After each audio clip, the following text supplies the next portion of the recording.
Hi, this is Jonathan Tiersten from the Perfect House and Sleepaway Camp, and you are listening to the Real Nerds Podcast.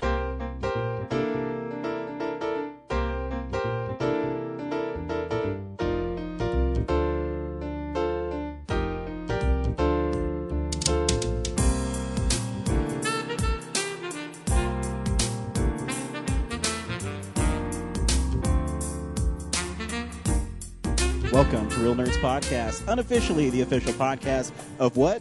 Denver Comic-Con. 2014 and beyond.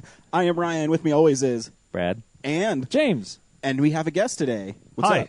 Dan, how's it going, buddy? I'm fantastic. How are you guys? Good. Thanks for inviting us into your new home. I think the last time you were on the show was when you fell asleep during the Wolverine review. No. No, he was on it after that. we went and saw Last Action Hero. Oh, that's and, right. and recorded before it. That's right. Yeah. Welcome And then before back. that, I fell asleep. I have to really thank you for the cock-flavored Starburst you gave me. I appreciate it. Yeah, good. I mean, it kind of tastes like sweat and hair, but, you know, whatever. That's That's so gross. You know, you sweat just said bacteria, something right? so gross that you made yourself crack up. You know, I just... That's so bad. Sometimes I don't know why I don't have a filter. Man. This show allows me not to have a filter. You know what it Wow. also gives me opportunity to tell people about great things that are happening around town.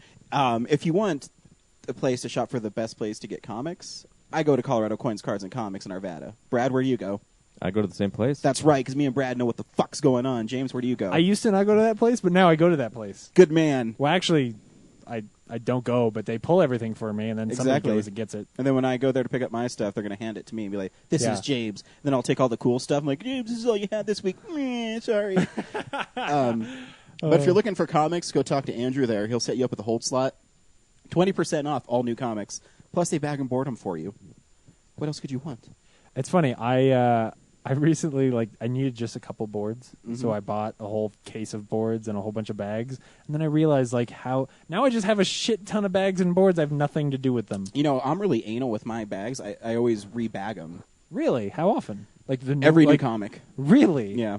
Why? Because I'm weird and I don't like the price tags on the back. That you know what? Oh no, that's in my head now. I'm gonna be like that. See, I'm really weird like that, and it's nobody's fault but my own because I'm a fucking crazy person. You'd be surprised how fast you go through those boards and bags. Oh, yeah. No, Seems like I'm always buying them. I That's burn through them. I buy them because at Colorado Coins, Cards, and Comics, it's $5.99 for 100 of them, or you can buy 3 sets of them for $15, which I do. So, you know, 300 comics takes me, I don't know, about a half a year. And that too because I've been going trying to fill my run of Spectacular Spider-Man, and I only need like 5 or 6 issues, and for some reason I can't find them anywhere. And I keep on going on like eBay and stuff, and I'll type it in, and they'll say, lot of Spectacular Spider-Man comics, and I look at the pictures. It's always the ones I'm missing that they don't have. And they're not hard to find. They're like $3 near mint. So I don't know. I mean, I don't know. But yeah, so make sure you stop by Colorado Coins, Cards, and Comics. Get half off back issues that are not green stickered. Like I got this really awesome run of Amazing. It cost me $10. I got 20 of them. It's all the ones from the mid '90s where they did millions print runs of them, and after the comic industry bottom fell out, no one wanted them anymore. Right. Yeah. You know when everything was polybagged. yeah, and, where they had a 15-page story with Spidey, and then there was a 7-page backup of Venom, and you're like, ugh, yuck. Who gives a shit? Yeah, totally. Fuck it. Hey, also, too, I ran into Sam while we were waiting for X-Men today. By the way, we see a new movie every week. This week we saw X-Men Days of Future Past. And he was up there setting up that little poster they had from the very famous comic cover of X-Men Days of Future Past. And he said that on the website, you cannot get the 3-day passes anymore. Nope. You have to go to specialty shops like Colorado Coins, Cards, and Comics to pick up the 3-day Denver Comic-Con pass. Which, if you haven't done so yet, what the fuck are you doing with your life? And he told me if by the time this airs, probably Saturday will be completely sold out. Oh no! So they're expecting a huge crowd. So make sure that you go to your local comic shop to pick up passes to Denver Comic-Con. Yeah, because it's the only way you'll get 3-day passes now. Don't be one of those fools standing in line wrapped around the Colorado Convention Center 3 times. Well, you still may be, but hopefully they're going to get you through the line a Hopefully lot they quicker fix this that. year. They have a whole section of the building now that's just for registration. Pretty much the they got a whole new section this year, to add to their space, but they're not expanding the actual con. They're just expanding registration. So hopefully they'll, And also, I want to remind people that on Friday it's all day now. Yeah. It's not just the afternoon. It's all day. Oh shit! Good thing I took Thursday and Friday off. I know, me Just to give you a too. heads up, I was talking to Sam and I said, well, when can we set up? He said, you can be there at 8 o'clock in the morning On Thursday. on Thursday. Thursday. I mean Wow. Friday. I'm Oh, sorry, okay, Friday. okay. So we gotta. Wow. Man. So yeah, we'll have to get in touch with the people we know and get our media passes and Yeah. get that set up. And also, the last little bit I'll say about Denver Comic Con is we got the confirmation email from their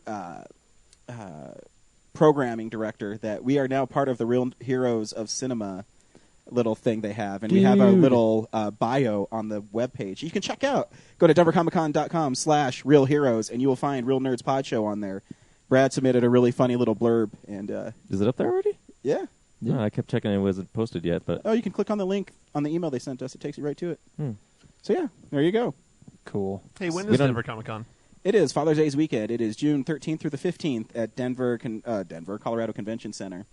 we don't know when that screening will be yet. Yeah, though. we don't know when the Yeah. screening is exactly, but we know that we're in it, and we have a blurb, and There is a blurb. there is a blurb. So yeah, we want to thank all the people at Denver Comic Con as always. We will have boots to the pavement trying to get some more great artists to be on our show. If you've been to our Facebook page lately, thank you for the likes. I've been reposting some of our classic interviews. And today when I was out buying movies, I bought Swamp Thing that is on Scream Factory's collector's edition thing. I didn't know Michael Uslan was a producer on that, so cool to see that. Really? Makes sense. DC comic character. Huh. That's true. So yeah, I already mentioned we saw X-Men Days of Future Past this week. We also talk about stuff we've been watching. Movie news, sad news this week. Not because someone died. No. But Nobody we died. also talk about DVDs that are coming out, box office numbers, and a comic book to read. What did I skip? Got everything. I think Yeah, that's it. but I was going to say, do you realize that our very first episode was X-Men First Class, and we are, I think, Yes. 3 weeks away from our 4th anniversary? Yeah, Yeah. we're hitting it. Four- Yeah. Third or In fourth? fact, Third, guys, third. I'm going to do something fun this week. I'm going to spring something on you. Guys didn't know I was going to spring on you. Uh-oh. Oh no. I'm going to go back and I'm looking at like big release movies from years past. Yeah. And this week is the 30th anniversary of Indiana Jones and the Temple of Doom, which Ooh. is, and I just wanted to know what you guys thought about it, because I was reading a lot of interviews with Spielberg this week, and I know he did not like that movie. He did not like how dark it was. He didn't like how it felt. It's actually my second favorite Indiana Jones movie, because I like how dark it gets, Yeah. and I like how Indy is in it. And Well, it's because Lucas was going through his divorce at the time. At Yeah. least that's what Lucas says, is that he was like in the real trials of his divorce and the depression of his divorce, and was like, I don't know, fuck it. There are people ripping out hearts around the world. Like, I really like it. I think it's fun. I think there's some crummy bits to it, and I think that it's like the compositing on that first shot when they're sliding down the hill is the worst shot in any Indiana Jones. Well, in the Meh. original trilogy, but it also, unfortunately for Indiana Jones 4, sort of sets up some of the tropes of the Indiana Jones movie. So the critters just they're always being like that that really gross critter scene. That one it's the bugs, and then of course they do the well, they kind of rats have in the that next too, though, one. in Raiders when he goes in and there's tarantulas all over those people. Yeah, but it becomes a thing that they're constantly calling back to, and you sort of expect from an Indiana Jones movie because they started putting that stuff into the second one. But I love it. I think Short Round is really cool. Do you know he's a really famous fight choreographer now? Really? Yeah. Wow. I read that too. That's interesting. Yeah, because he really doesn't really act in very many movies. No. It just when he was a kid, and then he became a really famous fight coordinator and choreographer. I just thought it'd be fun to rehash some favorite films, and I really like that movie, and there's so many iconic moments of it to me. And I mean, I have two scenes that always stick out in my head when they're going across that bridge, and Indiana Jones realizes he's caught, and he does that. He wraps his arm around with the rope. Yeah. You're like, oh shit, what's he doing? Yeah. And Yeah, hold on, lady. We go for a ride. Yeah. Yes, and then that's I love that one, and I love the hero shot of when Indy comes back You know, when he realizes he makes a mistake and it's that like swooping camera into him. It's great. Yeah. And he puts the hat back on. It signals that Indiana Jones is back. And it does sort of stand out from the rest as not being, and this is the argument for why Lucas didn't want to do the cup in the third one was because he didn't want to do like a Judeo-Christian centric thing again, and I think that one stands out for that exact reason. Like it is so dark and is dealing into this like weird mysticism. You know, the fact that like supernatural stuff happens in that movie. You know, like there is no scientific explanation for hearts bursting into flame. Which I mean, God shows up at the end of Raiders, but whatever. That's in the climax. Like there's stuff during the movie that it shouldn't happen. Yeah, like the voodoo doll stuff. And, Yeah, the voodoo doll. Right, like there's ongoing plot points that are, you know, it's not just Yeah, like he's all of a like sudden trying God to- shows up. He's like trying to climb up that waterfall bucket thing. Yeah. And the Yeah. kid, like the evil kid, keeps stabbing the doll, and it's like some of it's kind of comedic. He goes and then he'll fall off a little bit. Yeah. But yeah, like the other stuff is, with the exception of ghosts of God coming out of a treasure chest. Yeah. Maybe a little more based in realism. Right, But because there's there's also- some mystery in the first and the third one. Where Yeah. you don't really know what's going to happen, and then like when the guy gets super old and his eyes suck into his head, you're like ah. Whereas in Temple of Doom, you're just like, oh my god, Indy is in some shit. Like there is like fucked up stuff just constantly happening in that one. But there's also the great scene where Willie wants Indy to spend the night with her. And they're pacing back and forth on what they should do. I really love the movie. I really do. Which also leads me into the one of the best scenes in all those movies, which is the spike trap section, which is like, you know, playing back to all these old serial moments that we just sort of we know that trick really well, but then that scene is just so much fun. We and are shot so going cool. to die. One of the best delivered lines. And then you can't do the frowny face on an audio podcast. Yeah, that like that's the movie that I grew up watching, and I didn't see. I saw Last Crusade at some point afterwards, and I didn't see Raiders of Raiders? the Lost Ark until years later, like maybe Really? 3 or 4 years after that. So I like for me the first one was Temple of Doom. So Nice. That's It was kind interesting. of a weird way to get into that series, but Huh. But yeah, it's cool too because I think it's the 25th anniversary for the Last Crusade this week as well, if I remember correctly. And it's cool seeing the Alamo is going to show it, and that they have that little clip at the end where he's like, "No ticket," and the audience still laughs. Yeah. That joke still lands 25 years later. Yeah. Is amazing. without the proper setup. Without Right, exactly. exactly. Without even the proper setup. I even like every time I see that, I'm like, you know, if they put in that setup, it would probably work better even in that trailer. So it's wonderful. Yeah. No, that movie's How fantastic. did you know she was a Nazi? She talks in her sleep. Yeah. Father and son tag so team in good. some Eskimo hot, Brothers. Yeah. yeah, that's, Tag team in some Aw, hot Nazi. Eskimo I Brothers. was actually looking for the term in my head, but that's, That's so gross. Cool. So I thought it'd be fun to talk about that movie because I For love sure. Indiana Jones. And, No, I think that's cool. and it came out 30 years ago. Can you believe Man. that? That's crazy. I like Temple of Doom too. Do you? What's your favorite part about Temple of Doom, Brad?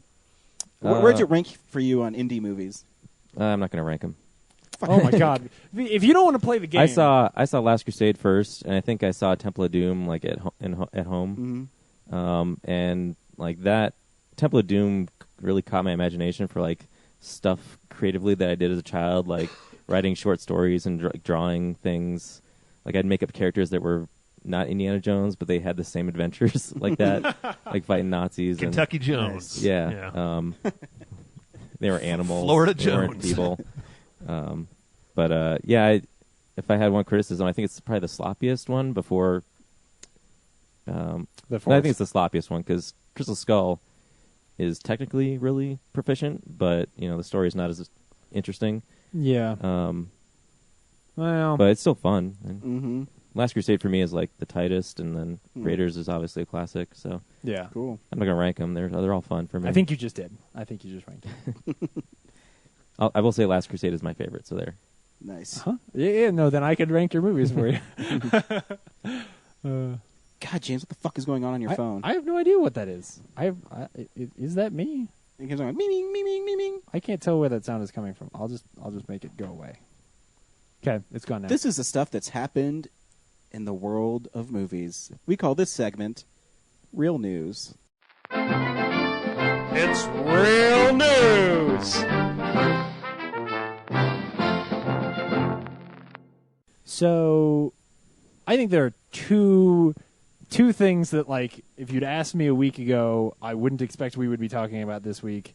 They would be these two things. One is, actually, now there's three. I forgot. So, the biggest one is that Edgar Wright left Ant-Man, which to me means I don't know that I give a shit about Ant-Man. And that's the first time that Marvel has made a move that I've really kind of been like, I can't get on board with this anymore. Mm-hmm. A lot of people are pissed. If you read the Twitter stuff, it's pretty funny. Yeah, no, it's pretty disappointing. And then it's the thing that we all knew was scary about the way Marvel was doing this, because as a studio they had their hands on everything so much and were editing down to the end and really had a lot of control over the movie, which is why the universe works together so well. But then we also find out that Drew Goddard leaves the Daredevil show, and it just feels like dark times over there. When you have Or do you think people, Marvel's pissed because Drew Goddard's going to do Sinister Six and like, hey, fuck you, you're going to go to Sony? I mean, it may be. I mean, there's definitely like some politics there, but like, and as much as I love Drew Goddard, he's not Edgar Wright.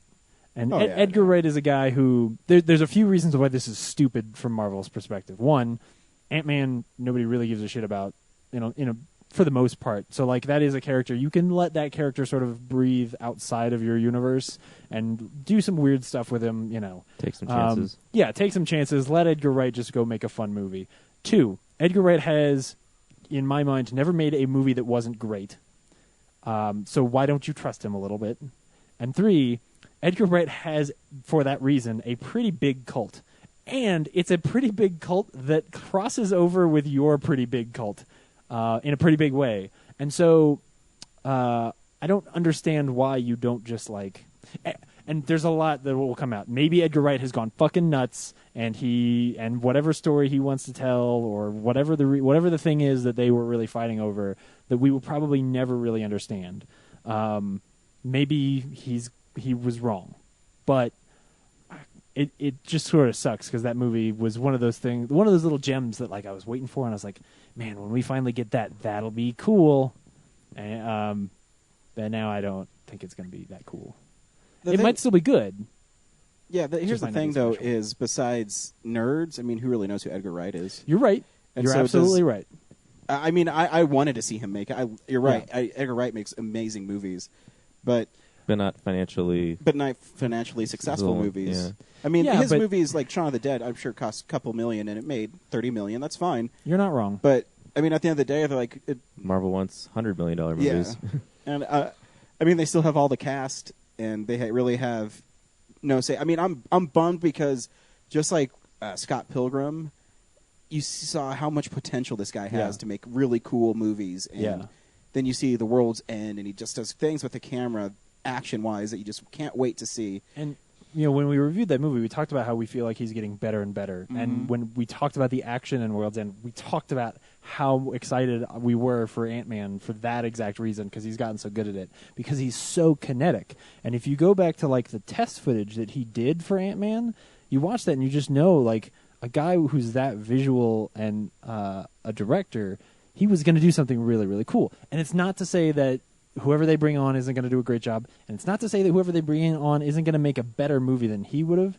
It just means that a movie that I was really excited about, I'm not really excited about anymore. Because the same thing with, they did it with James Gunn, where they took this property that most people didn't give a shit about, gave it to this guy who, his last movie, God ripped the roof off the building and touched a man's brain, and you're like, it's just, the guy is a little bit nuts, but I don't know, they probably put him in a box to some degree and said, like, okay, you can't go too crazy, but this movie has a raccoon in it. Mm-hmm. So they already, took some risk on somebody else who was not financially viable. No, I agree. So I don't know. It's a bummer. And the same thing with Drew Goddard. Like, I don't really care that much about I think that Daredevil could be a really awesome TV show, and I think that the sort of style that Drew Goddard would bring to it would probably be really cool. But they'll get somebody else. Because it may, it's like you say, like it may just be that he left for, scheduling reasons, and not just for, like creative reasons. But just a bummer. He was attached for almost a decade. Exactly. That's what's well, and the crazy. same thing Yeah. is true for Edgar Wright. Yeah, like Give up this close to the finish line. Yeah, Yeah, right. it is pretty amazing because Yeah. they're definitely in pre-production because it comes out next July. Yeah. So And it's got to suck for him just because, he's been thinking about that movie and planning that movie for so long, and now it's just not going to happen. you wonder if they're going to make up. Be like, come back. Yeah, right? Come Like, back. next thing we know, it'll be like Edgar Wright's Avengers 3. And you're like, what the fuck? But the other thing that I can't believe we're talking about is that they've wrapped production on a Warcraft movie, which we've not seen anything from. And it's directed never by heard of this. Duncan Jones. Oh, that's Yeah. right. Yeah. Right. I've heard of this. Yeah, right. So they went and took, it's World of Warcraft, but just Warcraft, and they went and made a movie about it. And they've not released any information. I haven't seen a picture from it, so I'm still not convinced it's real. I've seen but- some back at BlizzCon last year. So Blizzard is the company that makes Warcraft games. Yeah. And BlizzCon is they do this yearly convention just for their games because they're so big. The fans are so rabid. And they about make it. so much money They make because so fuck it. but crap load of money about it. Yeah. And they showed some concept art at that because I was watching a Yeah. panel on it, and they had Duncan Jones. They had somebody else. Chris Metzen. Is this was a live-action movie? Yes. Yeah. It's going to be a live action movie. Though I have a feeling it's going to be live action like Avatar is live action. I have a feeling there's a lot of CG in this movie. But they did show like some stuff there, and they talked about it there. But Yeah. I mean, still, like there's going to be so much secrecy around this thing. Yeah, it's ridiculous. Also, yeah, it is just called Warcraft, which I think is the correct decision. It should not Yeah, be I World of don't- Warcraft. That's yeah. fucking stupid for a movie. There are Like, a lot of people who won't go see a movie called World of Warcraft Yeah. because they know what World of Warcraft is, It's- and there's such a stigma around that. yeah, this is not a World of Warcraft movie. It's a Warcraft movie. It goes back Yeah. to like the first game when it was Yeah. like orcs versus humans. Which is I'd better honestly, here's the thing: it's awesome. Like this game, the company that makes this game puts a lot of love and time and creativity into their stories. It's the reason why I love their games. The world that they created for Warcraft is amazing, and I would love to see this movie. I just never believed anyone would actually make it. So that's the reason why I'm still a little bit flabbergasted by the whole thing. And they made it under the radar. Yeah, Brad loves totally. Duncan Jones. So the worst news of the week is the dumb name for the new Batman movie. Oh, that's what you were leading up to. No, I would no. The worst news was the Edgar Wright thing, but Yeah. um, Oh man. I don't. I don't know that I give a shit. Like it's such a political name, Dawn I know, of well- Justice, because well, the they're thing leading is, to Justice What League. happens is there's a bunch of dudes sitting around an office with Justice League. What can we carry? What can we It's- carry? It's the same reason they called Captain America the First Avenger, and Captain America the First Avenger was also a dumb name. Yeah, But I'm just saying. yeah, Brad, how do you feel about your? Yeah, it's kind of dumb. Yeah, It's your hero. it screams of like, well, Batman is the more popular character, so we'll put that one first, and then versus we don't want to lead people on that they're fighting each other, but we'll make it like a crime drama. So It's V. It's a legal thing. yeah, it's got to be cool. It's Yeah. V. It's not versus. And Well, Dawn of Justice, yeah, like Dawn usually works in our big budget movies as a title. So I know, even I think the trailer for Dawn of the Planet of the Apes is really cool, but Yeah. I just like Rise of the Planet of the Apes. I think it's so clunky. Yeah, It's like Dawn of the Planet of the Apes. yeah. Yeah. The part of the problem is that the term or the title Planet of the Apes is so cool on screen. I Yeah. think that it's hard to get around, right? No, it is. Unless you call it Planet of the Apes 7. I know why you can't just call it Dawn of the Apes, but just me. All right. And it's funny too when I see like the logo for the new Batman and Superman movie. It looks just like Injustice. It totally does. I think it's the same font. Yeah. Yeah. And like even the kind of the grayish tint and and the shape of the Batman logo just Yeah. looks like fan art. yep. Yeah. Well, it's because they're trying to like squeeze the two logos together. Yeah, but it's just like yeah. lazy. It is. Taken from a guy who designs stuff all day. Yeah. Why don't they hire you, Brad? Because I'm here and they're out there. They don't know who You I can am. do it remotely. You should call them and tell them where Yeah, you call are. Warner Brothers. Like, Be like, hey, Warner Ring, Brothers, ring. I'm in Denver. Is Send this me the shit. Warner Brothers advertisement department? Yeah, I'd like to speak with the person in charge of whoa, everything. whoa! You can't talk to a Warner Brothers studio exec without a Warner Brothers ball Ball cap. cap. Okay. I want to talk to the person in charge of everything. Yep. Hey, we've talked to Michael Oh, it Uslan. was good. Yeah. Hey, Can you executives. put Mike on the phone? Yeah. Yeah, I just want to let you know your title's dumb. Can, who I talked to about changing that? Yeah. I know, I read it, and it's funny because I was on Box Office Mojo when I noticed that the announcement was made, and I didn't want to click on theirs. I'm like, I'm going to go to like a cool comic book website, and of course I went to Superhero Hype, and like I think the headline was the new title of Batman Superman is ? So, yeah, It should be World's Finest, but I get why it's not. Yeah, Yeah. I mean it should be, but I get why it's not. But do you really need again to tell people that Batman and Superman are in this movie, and then Yeah. the next movie is going to be the Justice League because Wonder Yeah. Woman's at the end or whatever? Like, no, you don't. Because they either know or they don't care. But anyway, unless there's something else. That's news. No, I don't think so. My wife is texting me that they can see a swirling cloud from their office. I don't know too many tornadoes that tornadoes hit this year. Lakewood, Colorado. Yeah, and that's the thing. Like, even the tornadoes this week, like, they didn't hit the ground. Like, they swirled, but they didn't, like... I thought the one out in Aurora on Thursday or Friday did. Did it? I thought so, yeah. Oh, I No, don't what know. qualifies as a cyclone? A really bad Spider-Man villain. Speaking of comic books, this is what you should be reading this week. What's up, nerds? It's the Comics Corner. James, you have a comic book for me this week? I do. Finally, fuck. Well, You don't have to pick I mean, I'm another gonna Spider-Man. I know. I'm gonna cheat, but still, I'm moving all my stuff. But I did come across this one as I was packing up all my comics. I have a lot of comics. I didn't realize how many I have until like I moved them and they weigh so much. But we went and saw X-Men this week, We did. and it's got Kitty Pryde in it. It does. And if you want to read about Kitty Pryde, Oh, I you know ha- you're going. you know where I'm going. You have to read Astonishing X-Men, which I've talked about before. You can go get all 4 trades of Joss Whedon's Astonishing X-Men at Colorado Coins Cards and Comics for 20% off, which is awesome. But basically, it tells the story of there's this other planet called the Break World, and there are these aliens, and they don't like us very much, and they want to shoot a giant-ass bullet at the planet. Meanwhile, there's other stuff going on with robots and other crazy shit, and it's cool. But the greatest thing is that the way Joss Whedon writes that team is just a lot of fun. Wolverine has like these not kitschy moments, but like these sort of comic relief moments that are just really endearing, and it really focuses on Colossus and Kitty Pryde, which if you haven't gone to see X-Men Days of Future Past yet, then one of the things you can do, the movie's got those 2 characters in it, and I felt for them and felt connected to them a little bit more because I had read that book. So it's totally worth checking out. John Cassidy Art's really good in it, too. Oh yeah. The fact that I didn't talk about Cassiday's art, it like when I think about what X-Men should look like, I think of his art now. With the exception of his Beast. I don't like his Beast. Yeah, but he Never has have. really smooth Exactly. pencil. Yeah. His Kitty Pryde's really cute. Absolutely. Yeah. And the covers for those books, I've actually been collecting them, trying to get. I think I have almost every issue of Joss Whedon's run, because his covers for those were just amazing. Yep. Yeah, it's a book that's well worth checking out, and I know it's you can get some of the issues at Coins Cards as well, but the trades the are early easiest ones are to hard to pick up. find, and some ones that are in the middle are really hard to find. Yeah, And and then but some, you can get the trades for sure. there's some really cool variant covers as well that he did. But yeah, man, it's a great story, and where he ends up taking it and what he ends up doing with those characters is really impactful. Totally worth checking out. So It did. It changed the status quo of X-Men. Joss Whedon, superstar.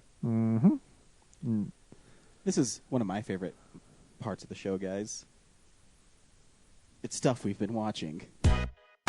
So, yeah, this is the stuff we've been watching.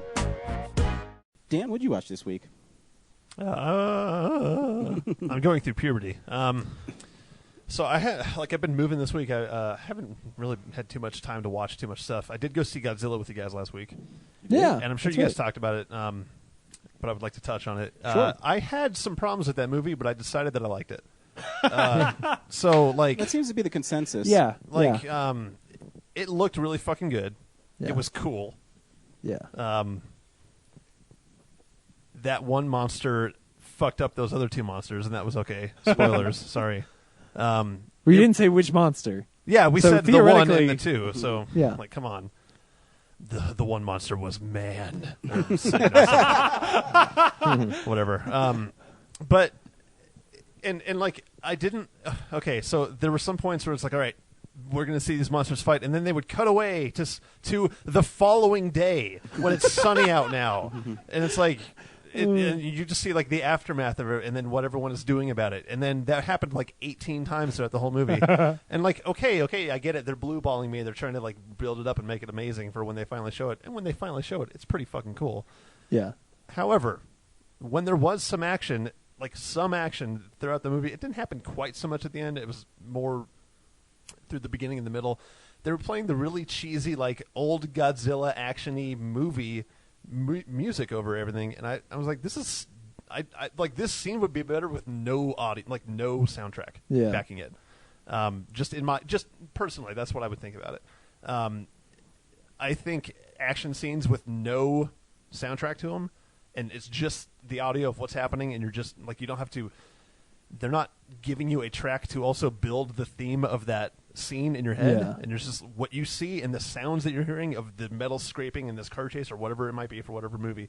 I really like it when movies do that, and so when they have this cheesy music over everything, I'm like, fuck, man, come on, I think this is cool. Get that music out of here, please. Because they're like trying to telegraph what you should feel. When I thought about it, I think my favorite moment is the Godzilla tsunami, where he comes to Hawaii and it's a tsunami and they fight at the airport. Yeah. I mean, besides him, fire breathing down the neck of a monster. Oh, man, that was cool.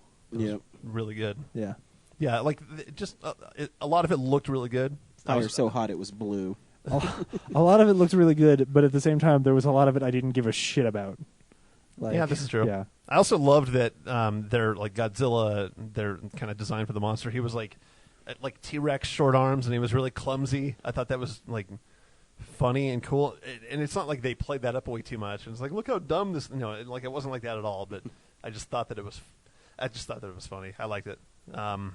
So Godzilla is a movie that you could maybe go see if you want to. I don't know. And then I've been watching 24 because Nice. hey, holy fuck, 24 is back on. I know, it's awesome. Yeah, it's going pretty okay so far. We're like it's 4 episodes, but it's been like 3 weeks. Yeah. Something like that. And it's been good, and I like that there's it's a short season. It's like a 12 episode thing, right? So hopefully what that means is that the quality that we've seen so far will continue on through the whole thing, and what we won't have is James Cromwell showing up and kidnapping Jack Bauer's nephew, like 3 episodes after a fucking nuke goes off in the middle of Los Angeles because they still have to have storylines. So hopefully what we've seen so far will kind of continue. It's been pretty good. Like if Yeah. Have they jumped in time yet? No, and I think it's gonna be really interesting if they. This week's cliffhanger is, well, the story is they're able to hijack American-controlled drones and they're going to use them to attack London. Yeah. I think it'd be really, really fascinating because this week too they finally had someone who believed Jack Bauer, which is great. And if they, he got arrested at the end, he gave himself up because all he wanted was someone to listen to him about the plot that was happening. And if they actually went forward in time and the next episode is after the destruction of the drones, I think that would be sweet. And like Jack Bauer, like the episode opens with him crawling out of like the Parliament building or something, and he has to go kill people.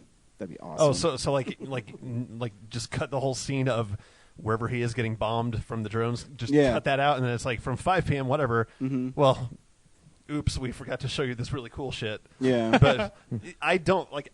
They're not going to do that. Of course but not. That would be hilarious. Well, if Godzilla showed up, then they would cut away. Yeah, But- absolutely. They totally would. They would cut to the next day. So Right. I'm such a 24 nerd that I just get so excited. I was telling Brad when it first came back on, when he says the following takes place between 1 a.m. and 2 p.m. or 1 a.m. and 2 p.m. Events occur in real time. I'm like, oh my god, I have an erection. That was Yep. a season 1 thing, Yeah. yeah. I think around the episode, since it's only 12, and traditionally in the show around hour 12, they kind of flip the show on its head and it goes a different direction. So maybe episode 6 is where we're going to get something different. Because so far, like, my biggest problem is it's been the same plot of, like, really? We have to help the president again? Like, they're all in the same area? It's bombs. and weapons, like as a storyline. I don't So, remember drones in his 24. Jeez, Brad, so critical of drones, everything. nerve gas, nuclear bomb, like they're all the same. Like, all the other things plot. that are dangerous. Viruses. You know, how come he doesn't fight tornadoes or some shit? Like, Well, come what on. about- and this week too, the main bad chick like had her own daughter's fingers like cut off or Yeah. hammered off Yeah. because her husband wasn't going to fly the drones. Which, oh my god, Wow. those scenes were like, oh my, I get it, they're bad. Like they had before that happened, which was cool. They had all these scenes of like the bad guy's daughter's husband just like trying to deal with, do I want to do this bad thing or not? Like those scenes are just like most of the episode. It was boring. Like, get back to Jack. Yeah. Well, Jack was just in a room uploading files. I was reading some article and they were talking about Kate, the blonde girl. I can't think of her. She's Kate, hot. Kate something. She reminded me of the other Kate. Yeah, from season 2. That was really weird. Yeah. It's not the same character, but that was really weird. Yeah. But some article and it was like, finally, there's like a female counterpart to Jack Bauer. I'm like, are you people What about- serious? Like if you're gonna skip Chloe, which okay, there also was Renee. Yeah. If you skip Renee, then you're just, I'm not going to read your 24 article anymore because Somebody didn't do their research. that was like, and even if it wasn't a deep character, it was a really fun character. Season 7 of 8 of 24, Renee Walker, played by the most beautiful woman ever. I don't even know what her name is, but she's fucking gorgeous. Holy shit. I think I know it, but I She's can't got that remember red. right now. Annie It's, Wershing is her name. Yeah. I Yeah, pulled that there out you of go. nowhere. There we go. Now to think about it, it's Good Lord. She's a really fun addition to the formula for the show. And I like this new character, but the idea that there's finally a female counterpart to Jack Bauer, no, like there have been plenty of cool female characters. we could in even that say series. Nina is. I mean, because Yeah, even in, yeah. I mean, the first season for a while she does exactly what Jack does. Yeah, So I actually recently rewatched the first couple. nice. I know I got to go back and watch them. They're not on Netflix anymore. Really? I think they're on Hulu. I think they're on Amazon, but they're not on Netflix. That's they, why they like took You- them off like 2-3 You guys, that's months why I ago. buy physical copies of things. No, I just pull it off my shelf and watch whenever I want. Yep. Yeah, Fuck digital. Totally. they're not on Blu-ray yet, are they? No, Yeah. that's what sucks. Well, I'm hoping. season 7 and 8 are. Yes, even Really? Yeah, but I'm hoping that with this new one, they're going to release it as like a box set. Is that when it was widescreen? Yes, Okay. Yeah. So when I, it- I think it was widescreen in season 6. was it? I don't Okay. remember. I think so, it would transition, but they didn't put it on Blu-ray till 7 and 8. That's so weird. What a weird Yeah. time I in know. television, Yeah. man. And on Netflix, seasons like the early seasons before widescreen, they would upscale them, so they would trim the bottom and top and make them widescreen on Netflix. Ew. That's horrible. Yeah. Like Yeah. I thought they looked okay because this wasn't that long ago that I was watching the first season. And I was like, this looks better than I remember. Like it doesn't look amazing compared to Yeah. Yeah. It's a Fox show that that I'm watching over the internet, like through magic tubes. But like I don't know. Maybe you have more of an eye for that stuff than I thought it looked okay. Yeah, I Yeah. liked it. I like It's just when you know older that they're shows like from the 50s and 60s, like standard on like streaming. Like those are fine, but when I see modern shows that are still the square on my widescreen TV and this black bars on the left and right, that bothers me. Yeah. cutting, yeah. So I'm fine with losing the top and bottom if they scale it up. Can't Increase the resolution. Can I just turn into a mom and be like, can't they just magically make it work? Oh gosh. So It's like when somebody hands you like a really low res picture and says, "Can you make this way bigger and not lose any detail?" No. That's a 24 technology that doesn't exist in the real world. when Yeah. They do that to The Office too. Like the first Oh, yeah. 4 or 5 seasons, they scale it up, and I don't mind missing those little pieces of the frame. when I worked at Blockbuster and I would have to explain to people like because they would come up and they'd be pissed that we only had movies in widescreen, and I'd have to explain to them like because they'd be like, well, not everybody has widescreen TVs, and I was like, I don't care. Like the movie's shot in widescreen. If you don't watch it that way, you lose like 40% of the film. What is wrong with you? And they just like they wouldn't get it. Like Don't they you thought, have this in Pan and Scan? oh gosh, man, Ghostbusters Pan 2 and was Scan. like my the one God. that used to drive me crazy. I mistakenly bought a movie like it was probably like the last DVD I bought. It was some comedy had like people that fucking. But it was, I mistakenly bought the non-widescreen like Pan and Scan version, and I was Ugh. pissed. Man, Pan and and- Scan's the worst. Yeah. Anyway, So yeah, I watched Godzilla in 24. Nice. That's pretty much it. Cool. James? I sort of only watched one thing this week because I'm moving as well this week. So a lot of I packed up all of my Blu-rays a couple days ago.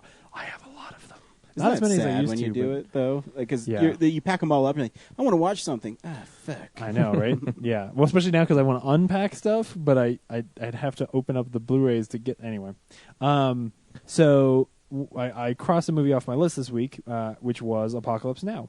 I'd never seen Apocalypse Now before, so I got the Blu-ray. The Blu-ray is gorgeous. I didn't watch the Redux version yet, but the Blu-ray comes with well, I was about to say all three. It comes with both versions of the movie, and then it also comes with Heart of Darkness, and I did watch Heart of Darkness.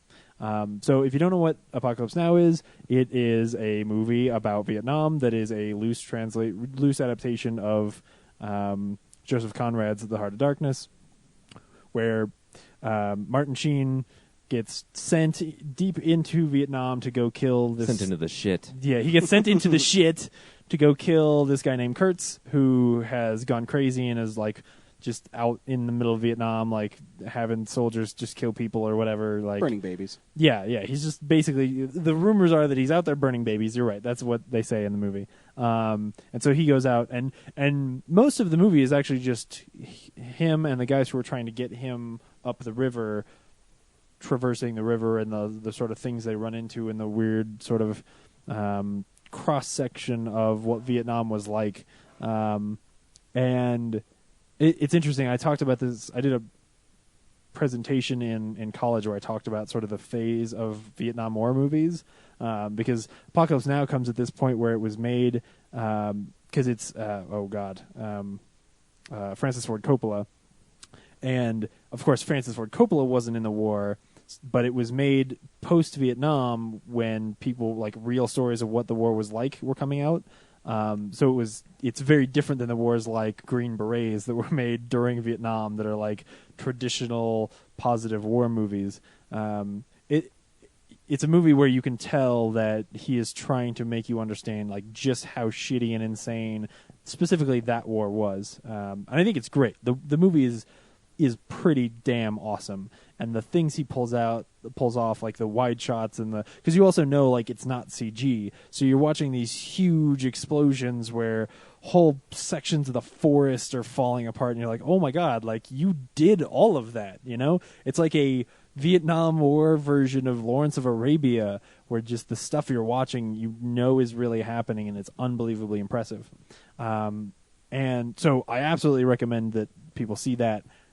But I think that you have to watch it if you then immediately watch Heart of Darkness, which is the documentary that I don't remember who made it, but it's compiled from a lot of just different interviews and footage. Morgan Spurlock. No, it wasn't. There was a second where you had me. That's what's sad. It's compiled with footage from behind the scenes interviews that they've done in the whenever they made the documentary, as well as this audio that Francis Ford Coppola's wife was recording while they were making the movie. That she was just doing. She was going to do like a book or something like that, and they went and got all that audio and plugged that into the movie as well. And it basically sort of tells you the story of the making of that movie, and how hard it was to make that movie, and how it pretty much drove Francis Ford Coppola insane for a while, because it was way over budget and took way too long to make, and he was trying to make it outside of the studio. So it was like back home it was becoming, or back in Hollywood it was becoming this like pariah where everybody was looking at this and saying like, look, this is what happens when you go outside of the studios, and like, this guy's out there in the jungle making this movie and like just burning money basically trying to make this thing. And he is clearly convinced he can't make it good, which is the other side of it that's so fascinating. I mean, it starts with this piece of audio where he's saying like, everyone else believes I'm going to pull this off, and I'm the only one who knows that I'm not. Like, no one believes me when I tell them that this movie is going to be a piece of shit. And then, of course, it's Apocalypse Now, which is this amazing film. So it's a really interesting thing to pair with the movie. Like, it's the kind of thing, honestly, you want on every DVD, right? Like, you kind of want to watch a movie and then immediately have somebody like tell you just how hard it was to make and what the pitfalls were and like interesting little anecdotes about things that happened behind the scenes and stuff like that. It's a really cool documentary.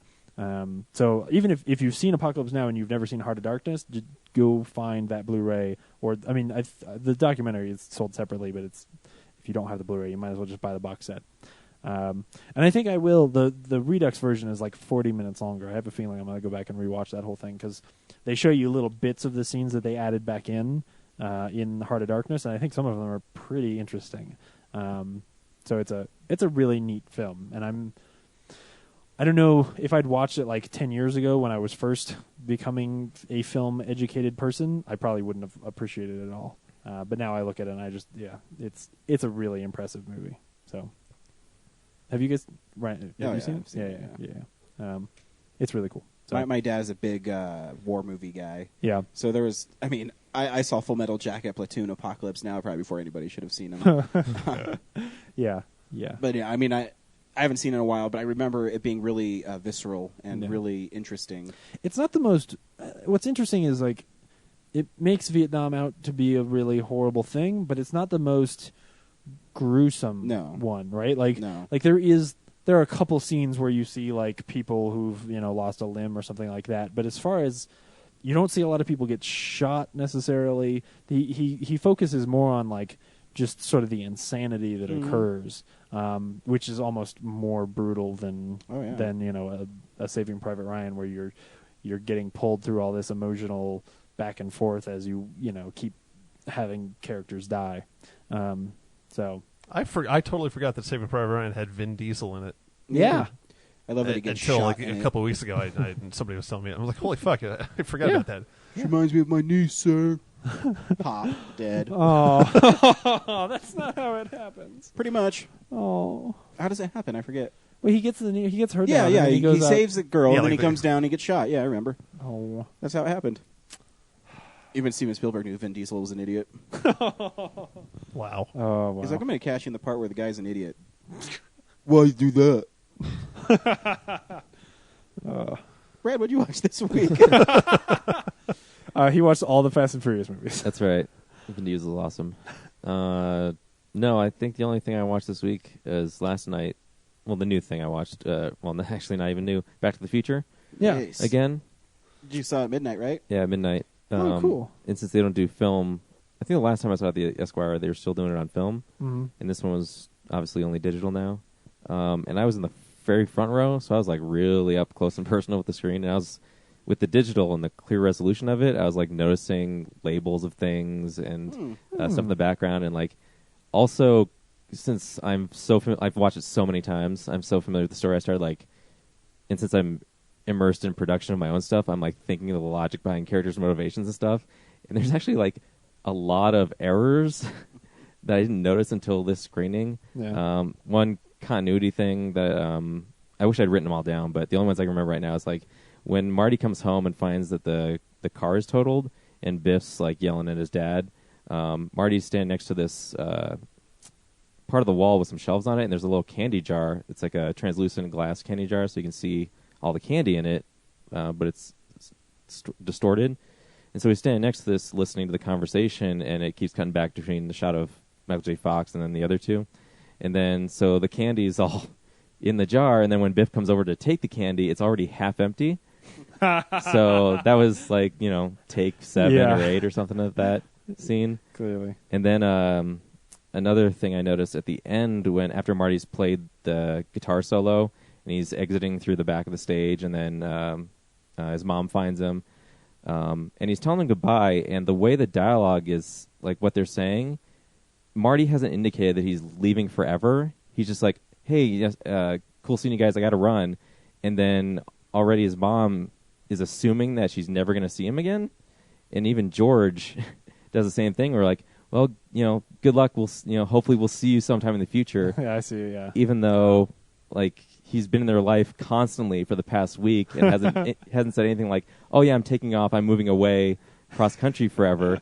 They're just like assume that he's not gonna. Well, maybe he doesn't know what to say. This is true. I'm just gonna leave, guys. Yeah. They think he's an angel. Yeah.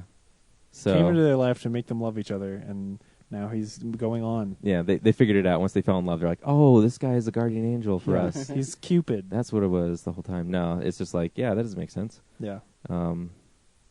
Is it 2 where he, it's because he has the Biff has the sports almanac, and then he keeps saying, "I think he took that guy's wallet. I think Yeah. he took his wallet over and over." Yeah, that's That's two. two, yeah. Yeah. I Yeah. love that line.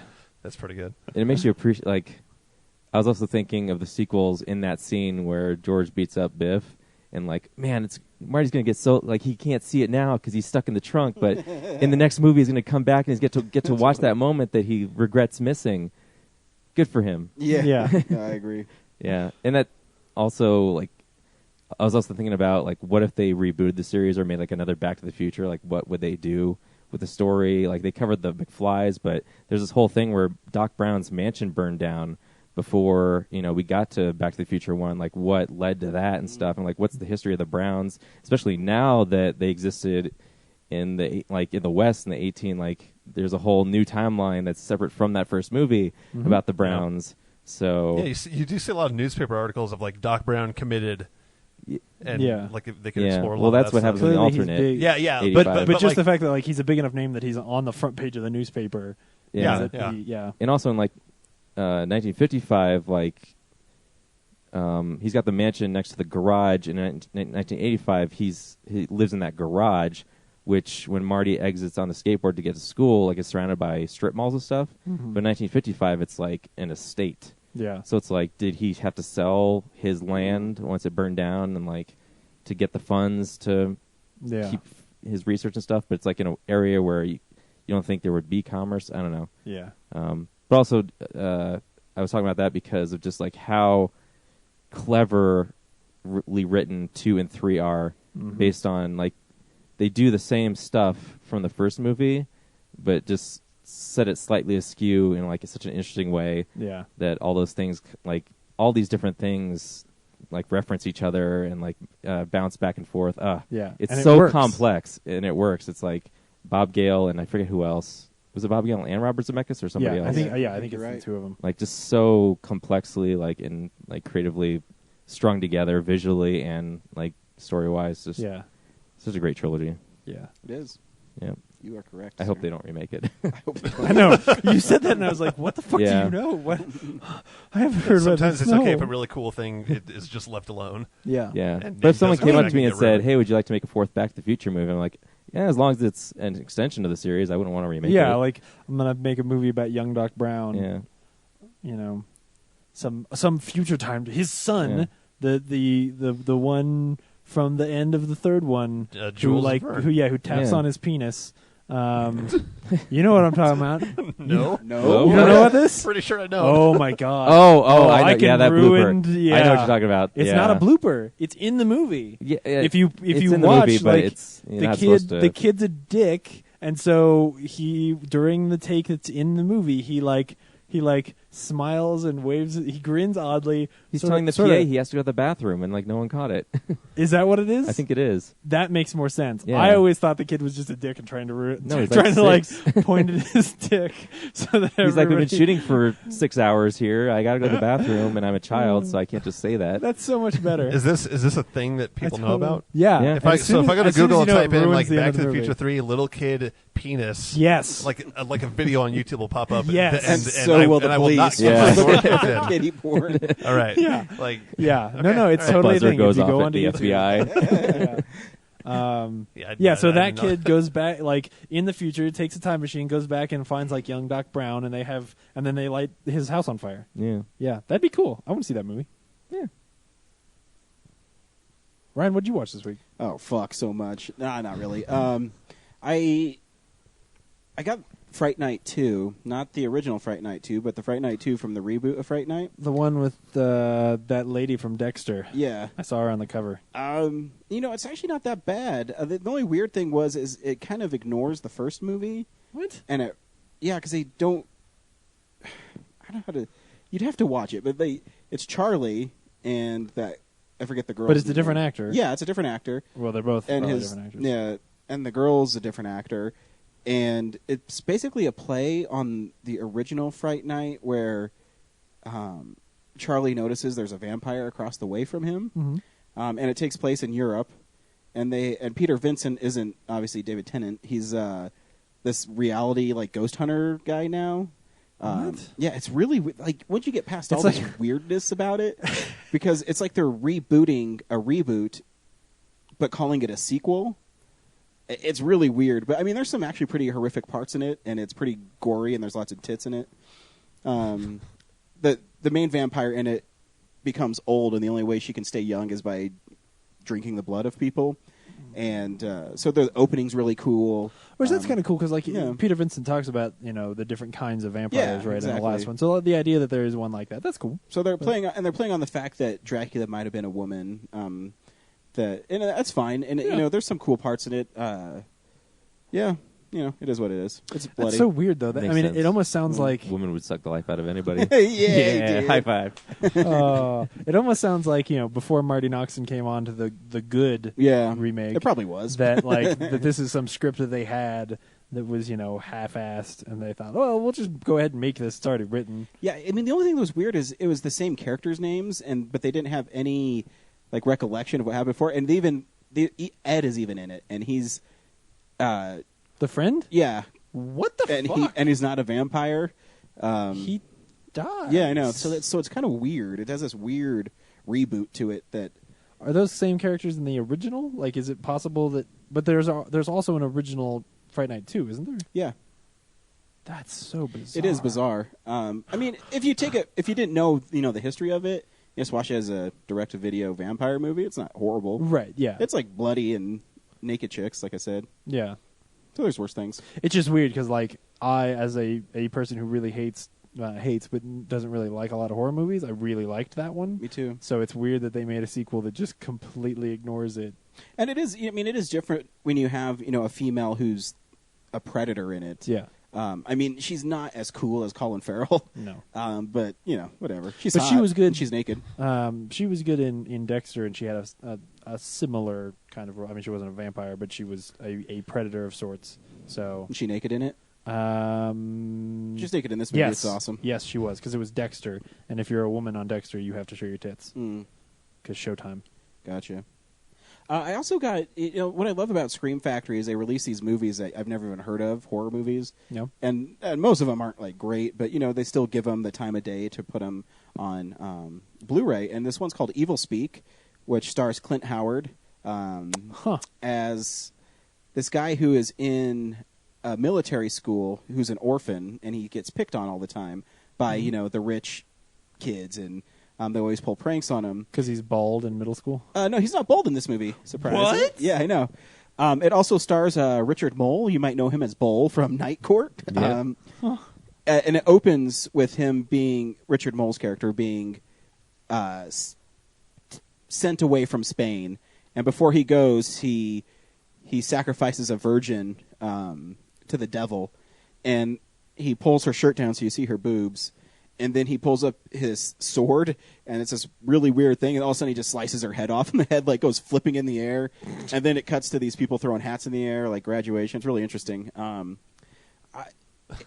then the movie takes on kind of like a Carrie feel to it, Yeah. where Clint Howard is this lost guy, and he's in this academy in California, which the Spanish were there in 1493 is what it's saying. I'm like, that's not right, but whatever. I guess there's no logic. Anyways, he finds this book from Richard Mole's character. I forget. I think his name was Esteban, and he scans it into his Apple II computer, Yes. and it translates it for him. And so It could do that. It had 64 kilobytes of memory. it did. I had one. I still do. And so this whole time, as he's typing it, now the computer is possessed by this evil Oh, devil guy, no. and he needs human blood sacrifice. And How does the computer get human blood sacrifices?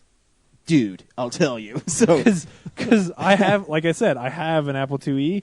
It doesn't have arms. yeah, well, no, it's just like flashing, saying Like, give me human blood needed. Yeah, to complete this sacrifice to bring Satan into the world. And so it actually takes a long time to get going, but the performances actually aren't that bad in it.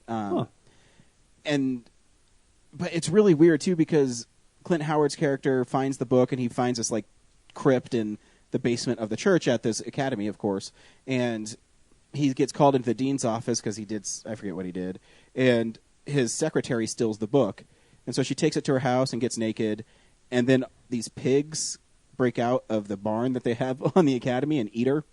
Yeah, it's really violent. And then at the end, he gets possessed, and he comes up through the floors of the church with a sword, and he like flies across the screen. And which is great is it's on Blu-ray, and it's a low-budget horror film. So you can so the see- extra resolution, all you can just see strings pulling him everywhere. Oh no. But what's cool is it's really violent. I mean, he chops people in half and chops their heads off, and yeah. And then it ends really abruptly. Like he kills the leader of the gang, Yeah. and then all of a sudden it goes into like computer font from the 80s, Yeah. and it says he was committed to a psychiatric ward, but he will return, and that's the end of the movie. Really abruptly. I said, oh, maybe they didn't have money after that huge bloodletting finale to Right. make an ending. So it's all right. And, you know, what's cool about Scream Factory is they have great special features on it. So, yeah, if you want a super violent, corny version of Carrie with a dude, watch Evil Speak. And the last thing I watched, I bought my PlayStation 4 at Best Buy, and so I'm part of Best Buy's rewards. And so I get gift certificates for spending over a certain amount, and I got one that, hey, you have a $20 gift certificate. So I went down to Best Buy. I'm like, what am I going to buy? And I pulled this off the shelf. It's a beautiful set of Star Trek, the motion picture collection. Yeah. All 6 of the original movies. Yeah. So it's really cool. If you don't know what I'm talking about, it's like all white, and it has like the emblem Yeah. of Starfleet. Is it I like have this thick though? It's like, yeah. It's the Blu-ray version. It's So little- it's an inch and a half thick. Yeah, I Oh, have it. okay. They have a new one that's like all the movies, and or is it all the movie or the original? It's a fold out, so there's like these 2 boxes inside a bigger box. It's just enormous. And Oh, no, interesting. it's I've like- got the white one. Yeah, it's really thin. And so the one I watched was Star Trek: The Motion Picture. Oh, snap. And so here's the thing with that movie is I actually don't think it's bad. No. I think the story they're telling is really fascinating, Yes. but the pacing's horrible. in Yeah. it. Yes. Like if they cut if they cut That out movie is directed by the director of Sound of Music, right? yes, you're Yeah. right. I mean, here's the thing: is I've never been a Star Trek fan, Right. But as you guys have like weaned me into the series, I'm like, I kind of like this stuff, and I really appreciated Shatner as an actor. And in this one, I mean, there is a moment when you see, you know, the Enterprise looks so cool, and it's going by, and I'm like, oh, this is really sweet. But then it keeps on going. Yeah. I'm like, how fucking long are Scotty and Kirk gonna fly by the Enterprise? I get it; it looks awesome. Yeah. Um, Well, right, but at the time, it looked really awesome. I mean, the Blu-ray it looks amazing. Yeah. I mean, for something that's made in '79, right? Mhm. Yeah. To look as sharp as it did, and on Blu-ray, I'm like, wow, this movie looks fucking fantastic. Yeah. But I understand now the appeal of Captain Kirk. I understand why he's so cool because you know he's my favorite scene in it is he beams up Bones, and Bones comes in. He's like, "What the hell? This is a draft." And he's like, "Bones, there's a thing." And he's like, "All right," and they shake hands like, "Yeah, there is a thing." But like the performances are really cool. I love that you find out that V'ger is actually Voyager that got lost in a Yeah. black hole and it comes back and it's self-aware. Like the ideas are really cool. Right. Um, And for that to be the plot of a movie, yeah. like it's insane. You couldn't get away with that today. Like, No, it's no, why, no. It's why No. people argue about the new Star Trek movies so much because it's like you can't tell a story where the end is like, oh yeah, this is an old satellite and it it came back. No, and It's just cool it is cool. Like I said, if they fixed the pacing issues of that movie, Right. that movie would be, I think, a classic. because there's 20 minutes of them going through space doors, right? Like they get to the they get to the end and it's just like. You know, he's just watching the Enterprise like fly through a new big door. Oh, and we're getting closer to the thing, and it's a long time. You know, and then I mean, but yeah, that part's annoying. But I did like when Spock went back through and he was explaining what was happening. Yeah. You know, this is someone who's seen different galaxies, and you know, they should just cut the scene out with the Enterprise going through and just had Spock go through and tell Yeah. you what's happening. But you know, what I do like about these Star Trek movies is, I think Brad alluded to it. What his biggest issue with the new ones is Kirk actually has to use his intelligence more than just fighting and shooting Yeah. photons or whatever. You know, because when They're more about ideas than they are Yeah. like good versus evil. Yeah, Right. and Bones says, "Hey, treat it like a child." Mm-hmm. It's like, "What are you going to spank?" He's like, "Oh, I'm not going to tell you what I know." And then the computer says, "Wait, what? You're not going to tell me unless I see it." And then how Kirk has to think about it on the fly, and yeah, it's a really cool movie. And Yeah. I didn't think I'd ever like the movies, and I really enjoyed it. So now you just have to see 3 and 5. Yeah, but I'm going to watch them in order Good, yeah. because I'm really excited to see The Wrath of Khan again. Yeah. But it's too bad the way you've done this. Like, you and we've talked about this before. Like, there's sort of diminishing returns, right? Like, and 3 is not bad, but it's cool that if you do go and watch them in order, that'll be good for you. Yeah, I mean, like I said, I don't think the first one's actually that bad of a movie. It just has pacing issues, big time. Oh yeah, But at the same time, like, oh, that Enterprise is pretty sweet looking. yeah. Yeah. That's- And you have to you remember, haven't seen the director's cut either. yeah, and you have which to has, remember like, a bunch that of like changes. the people who showed up to see that movie who were Star Trek fans, they had only ever seen the Enterprise like on their shitty cathode tube TV, shot super low budget, 10 or 15 years old earlier than that. Like, so for them, like that was better than an action scene. Like that scene where they're just watching the Enterprise go by. Yeah. And is Star Wars had come out, so like, right. oh, what can they do with Star Trek? Yeah. No, and Special I mean, effects-wise. even the little philosophical thing that Kirk drops at the end, where they say, "Okay, let's report to Starfleet." It's like, we lost 2 members. No, we didn't lose them. They're missing. And just because what's the dude's name? Like the young upstart guy. What's his name? Decker? Decker. Yeah. Yeah. That he just wanted to be with the one girl he loved, and now he'll be with her forever. I mean, it makes you think. And Laura came in. She's like, "What the fuck are you watching?" Watching Star Trek. Just get out. And I This did isn't love, for girls. I did love all the skin tight outfits on the girls. Yes. Yeah. Aurora had really huge tits. Yeah. That's what I watched this weekend. I have an action figure of her in a box right over there. Nice. The only one who bought it. Yep. Hey, I like Blu-rays, and a Blu-ray I really want is coming out this week. Mm-hmm. This is stuff you should buy and watch on Blu-ray. DVD releases and Blu-rays. Also, too, I got Mario Kart coming on Friday. I can't fucking wait. Oh yeah. Is that already? Fuck. Wow. Oh, Wii U Mario Kart? Yeah. Yeah. It's getting killer reviews, Is too. it? They're saying it's amazing. Yeah, it's apparently cool. I do like a Mario Kart game. Give it like another 2-3 years of like good Nintendo like first party Wii U games, and maybe I'll get one. I don't know. Yeah. Well, they need to start releasing some AAA titles, or the Wii U's not going to be around very long.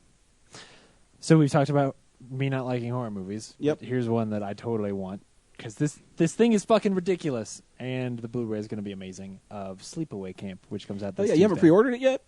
No, I think I do. You should pre-order them. Yeah. The thing is, it's a Scream Factory, and I always talk about Scream Factories. They're collector's editions. They commission artwork for them, and then when you pull the slipcover off, the reverse of the inside of it's the original theatrical poster. So you get 2 art pieces for it. Yeah. That's cool. No, it's going to be really cool. I'm excited to see any interviews and stuff that are on there. See our friend Jonathan Tiersten.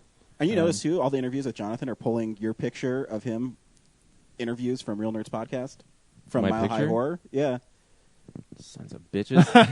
It's Are they crediting in those pictures? No, they're not. Oh, that's unprofessional. Oh, go sue some people. It's the one where I could. that I you could. used for our second interview for him, where it's like the microphone and has his hand on the side of his face. It's a good picture. It's a great picture, and people are pulling it and using it. And every time I see it, I'm like, oh. And Jonathan used it as his profile picture a while back. That's too. probably why. That's probably why. Mhm. So there's a Blu-ray version of the Criterion Collection of The Life Aquatic coming out this week. Yeah, I know. Um, They already charged me and shipped it, and I was like, did that come out this week? Because I didn't get it, but I guess I'm not getting it till Tuesday. Yeah. Red River with John Wayne, Howard Hawks. He's getting a Criterion. Sorry, It's one that made I it tied famous. those together in my head. The Bob Newhart Show, the incomplete series, is also getting a release this week.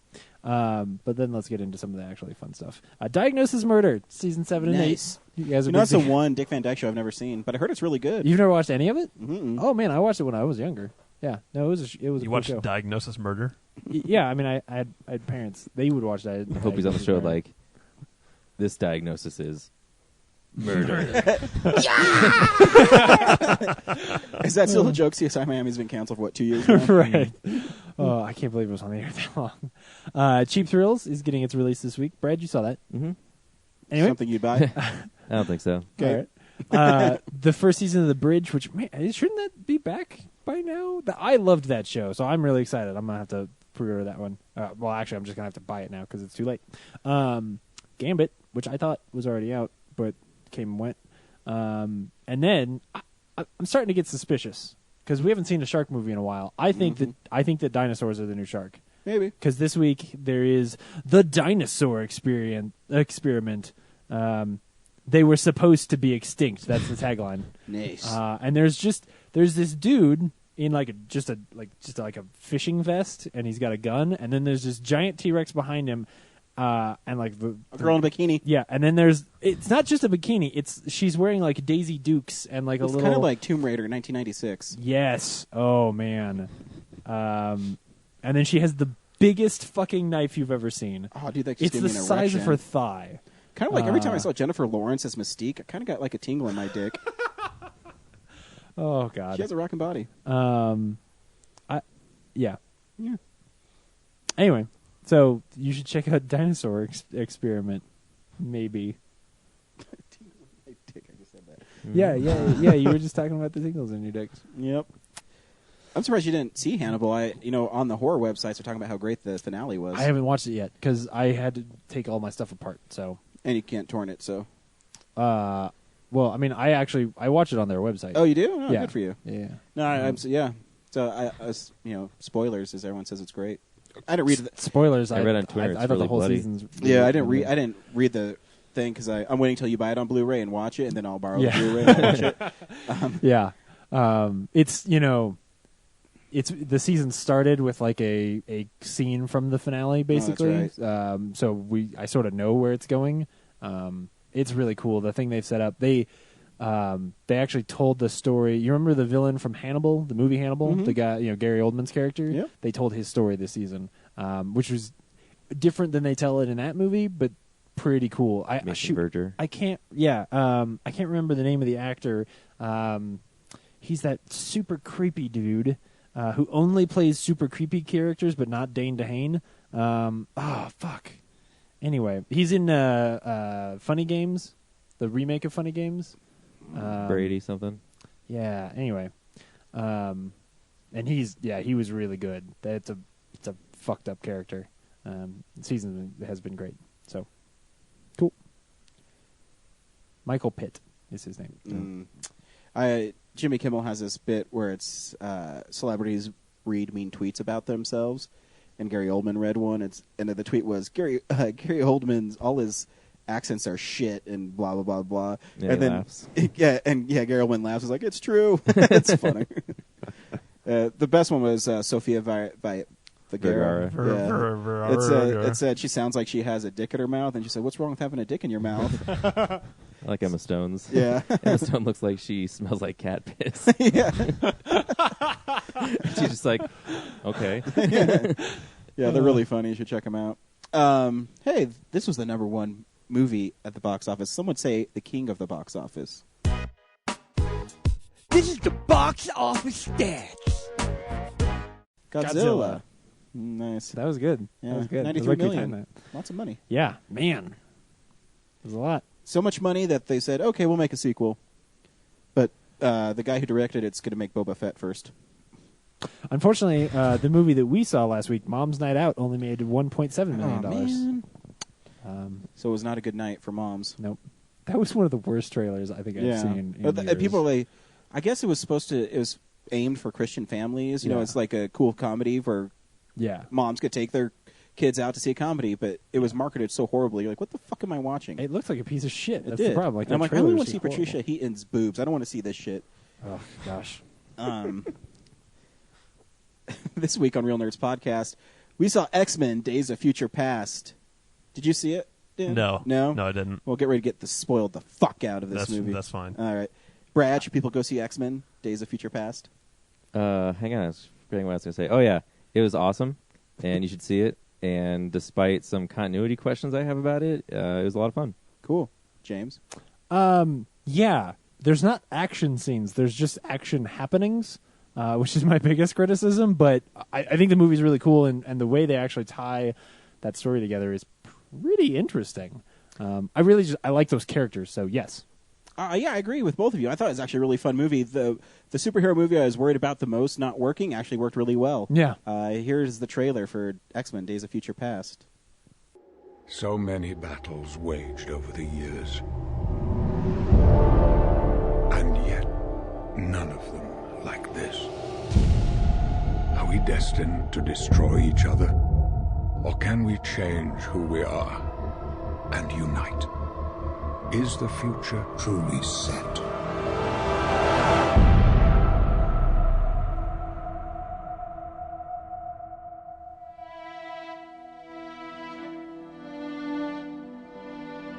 Mutants, we now find ourselves on the edge of extinction. You'll need to go into the past to end this war before it ever begins.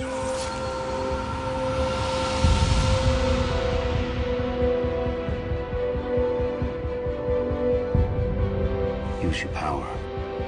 Bring the X-Men together. It's going to take the two of us, side by side at a time when we couldn't be further apart.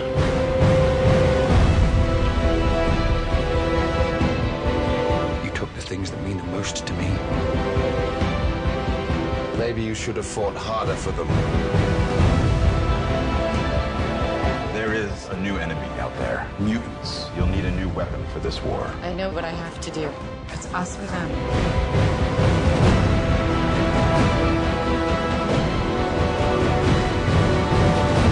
All those years wasted fighting each other, Charles. I've watched a lot of people die. Friends.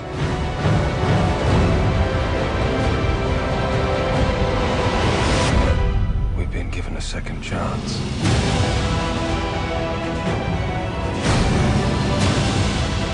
Guide us.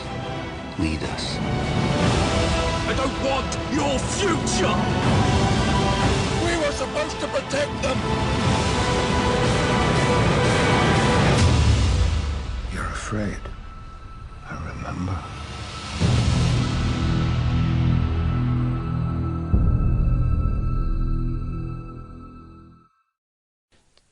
Is this the first successful retcon of a movie of all time? It's ridiculous the things that they do. I can't believe here. they actually did that in a movie that they do in comic books all the time. But anyways, we're Right. getting way ahead of ourselves. Yeah. Well, the movie, if you don't know, is Wolverine. His consciousness is sent back to his 1973 self to warn of the Sentinels, who are giant robots that target mutants only. And Yeah. it leads to a catastrophic war that not only targets mutants, but anybody who has a mutant gene, so humans are being killed as well. Yeah. And so everything's just a wasteland. And there's not really a villain. There's not really like a point to what they're doing. There's really just sort of question. I mean, they want to erase this horrible future, but it's not like they have to go, blow up this thing or achieve this one thing. It's like there are just conversations about what's right and what's wrong, and then they have to come to some kind of conclusion to rewrite, the future. It's interesting. Yeah, my wife loves me so much. Like, so there's tornado warnings we were talking about earlier. Yeah. She wants me to text her when I get home because she's worried about me. Aww. I'm like, I'm a man, honey. Don't worry about me. I'll be okay. I'll be okay. I'll just punch that twister in the A man face. dies in a CRV without wearing a seatbelt because he thought he could take on a tornado. But what's really cool is The Wolverine was one of my favorite movies from last year. And this just seems like another continuation of Logan's journey, and it's really fascinating. I mean, I know Wolverine's always been a really popular character in the comics. He just never really connected with me. Yeah. But Hugh Jackman's Wolverine really connects with me, and I Yeah. think that's a tribute to him as an actor. And, I love James McAvoy as Professor Xavier, and I said it before in the trailer when he's like, "I don't want your future." It's so cool. I'm like, yeah, I don't want it either. I don't want it. You shouldn't want that future. It's a shitty future. But it's even this movie's pretty violent too. The killing of the X-Men in it by the the Sentinels. future where you're watching these people like just get wrecked. I mean, Iceman. Colossus gets ripped in half. Yeah, Yeah. And Iceman gets his head popped off and then stepped on. Which Yeah. the ice graphics, the digital for Iceman, like looks really good. Yeah, it's better. No, the movie looks really good. I mean, he looks like a crystal vase that's like Yeah. animated. It's like pretty cool. No, it's really cool. And so and Blink, man, all the stuff with Blink and the way they use that character's power, some of the coolest staged. It reminds me why we loved Bryan Singer's first two X-Men movies, because I don't know that anyone else has done like utilize the powers in the action scenes as cool. That opening sequence, yeah. Yeah, and that's the thing too is Singer.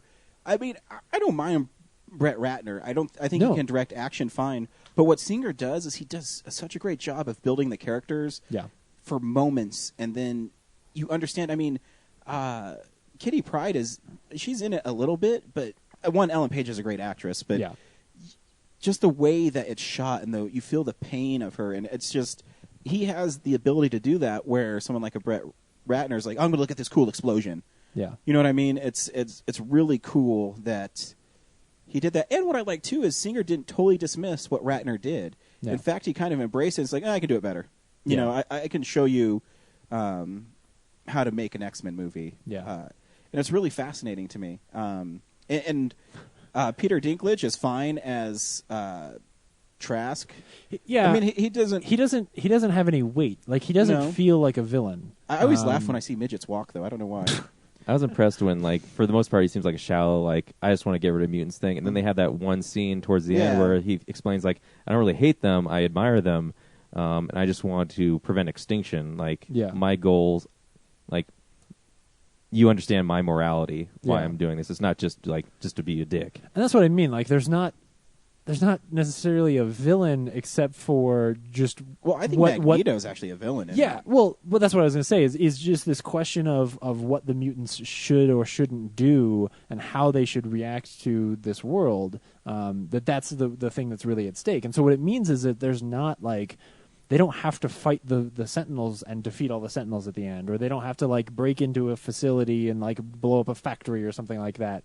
There's not like this goal necessarily, and so it almost feels like the action scenes and all the money that they spent on that stuff doesn't have as much weight. For me, the most amazing sequences in the movie are like when Magneto's on the plane and he gets pissed and he just starts wrecking the plane. Like that scene to me is more thrilling than most of the action scenes are, with the exception of the stuff in the future. But what I just mean is the stuff in the 70s, like none of that action, moving the stadium and stuff like that. It all sort of feels like trappings around what is really just sort of this ethical question that you could have the climax for the movie you could have done without any of that stuff. But it does answer. Here's a clip from X-Men's Days of Future Past. Haven't seen any of the EPKs, so Brad just picked the coolest one. How did you lose them? The treatment for my spine affects my DNA.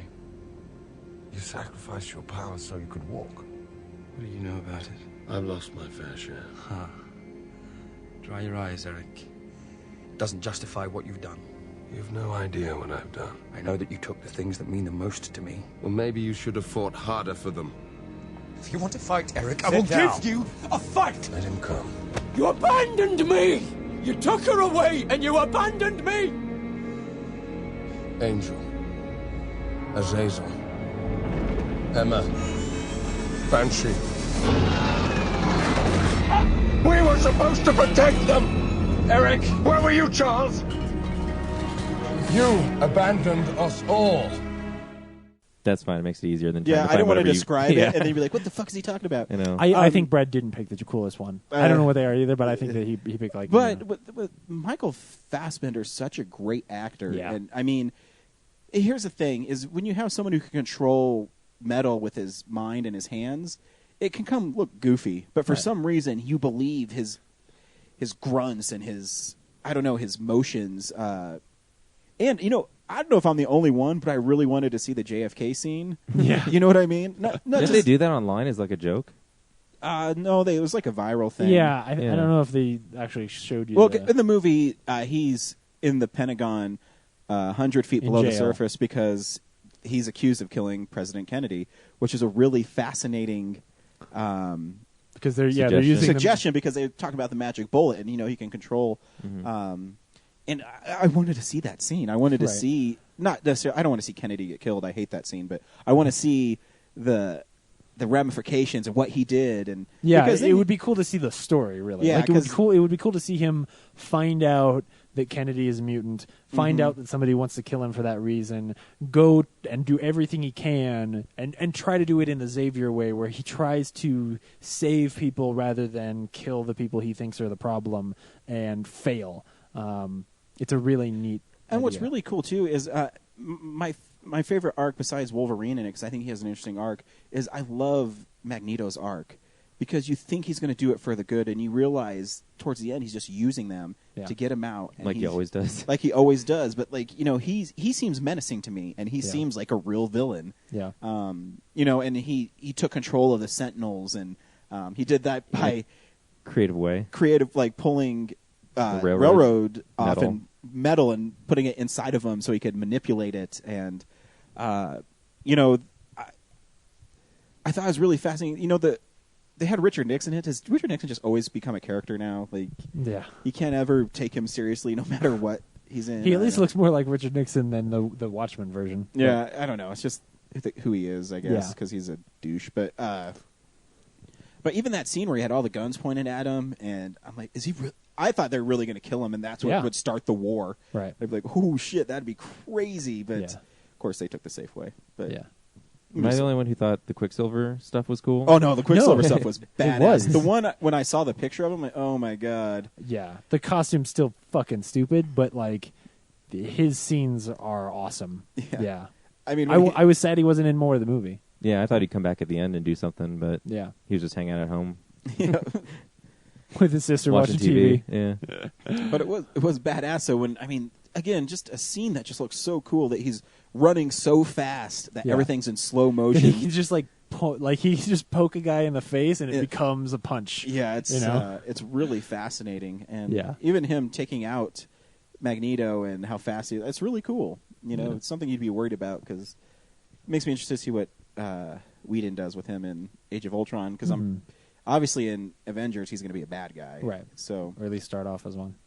I think the movie's amazing, and it, the continuity is interesting, because I think where we're left off is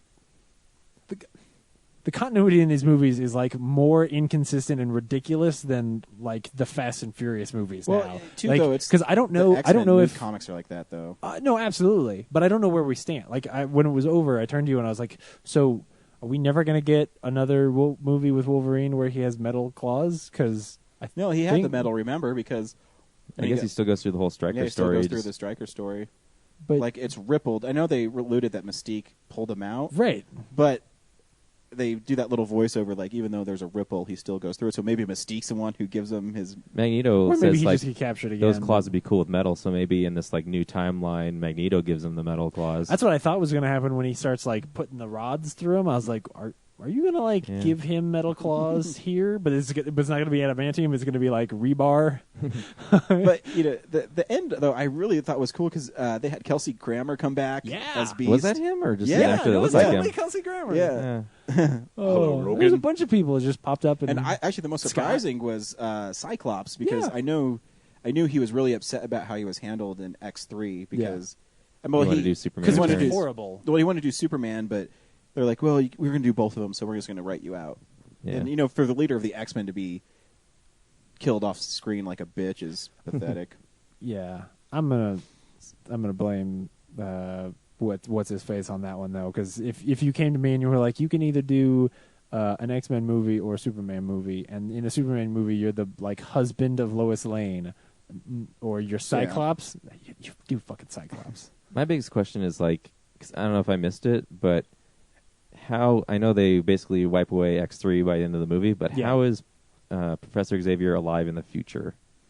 Doesn't he at the end of X-Men 3? Doesn't he like put himself in his brother's thing? That's stupid anyway. No, it's that's. There's just been this catatonic body laying around for years. No, he'd be alive because remember, Jean killed him. So when Jean isn't the Phoenix and rips him apart, then that... Right, but I'm saying no, the movie started with it. He means in the dark future. Oh, I get But you could argue that this dark future that sends him back isn't necessarily the original canon future. Yeah. So that then what we're doing is like erasing the first 3 X-Men movies with a new version of the future that doesn't rely on those. Or you just say, like, dude, look, that was the very worst decision. Because you also can't do that because there is the flashback to Wolverine killing Phoenix. Yeah, that's why I'm so confused. So, like, they said X3 happened. So it's a moment when you just have to admit that, like, that was the absolute worst decision made in that movie, and we can't undo it without, like, just ignoring it entirely, which I'm totally okay with. Because losing Patrick Stewart is just stupid. Or maybe in Apocalypse they'll explain like why he was there in the future. Because you don't have to explain every detail in each movie. I mean, it's comics. Like, they went and they cloned him after that, and transferred his mind from his stupid brother in the coma into that clone. Also in the future, so you got that girl who makes portals, right? Yes. Why didn't she just flash one up to all those monoliths coming at them and then send them somewhere else on Earth? I don't think she's that powerful. Yeah, I don't think her powers work that far. Like, I think the most she can do is, like, basically use the coolest thing. The Spot from Spider-Man. But the coolest thing she does is when she opens the one under Colossus and he builds momentum, and then, like, she moves the portal and shoots him at the one guy. Oh my god, it was so cool, and it's like it's worked into the rest of the action.